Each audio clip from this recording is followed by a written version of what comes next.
All right, let's now get you some breaking news that's just come in from Nepal, where the Nepalese army chief and the president are holding discussions to decide on the next steps for the formation of a government.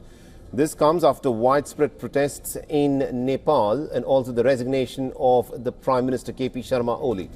The protests have resulted in deaths of at least about 19 of the protesters so far.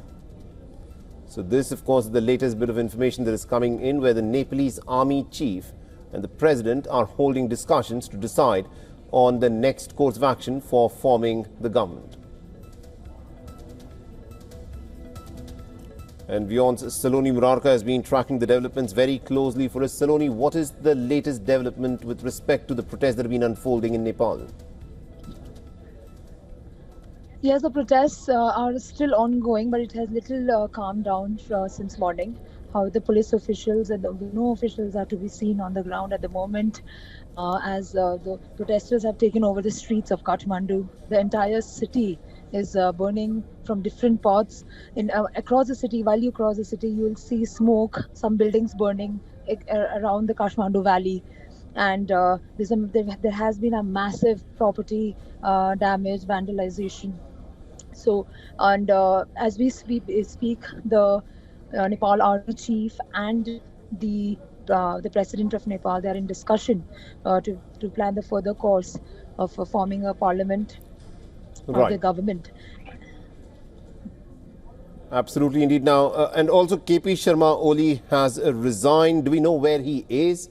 What's the state of KP Sharma Oli at this moment? Yes, we were hearing a while back as well that he's trying to flee the country on the pretext that he needs any requirement of some medical treatment outside of the country. So he most probably will be flying to Dubai, but it is not yet sure if Dubai is a destination he's aiming for or if some other country. But there is one confirmation that he is flying soon out of the country. Right, now we're looking at the skyline over Kathmandu, where there are several dark plumes of smoke that are quite clearly visible.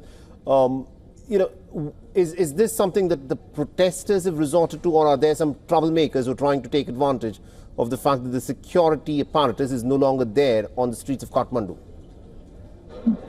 Yes, definitely. Like in yesterday's protest as well, we saw some infiltrators with some political motivation, some student unions affiliated with the political parties who joined the protest, and therefore it led to a violent clash between the both sides.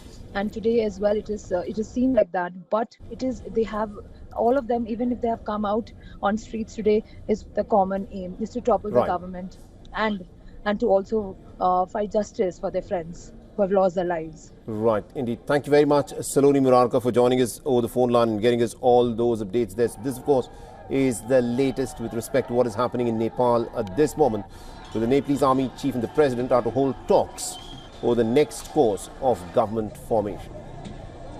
For all the latest news, download the WION app and subscribe to our YouTube channel.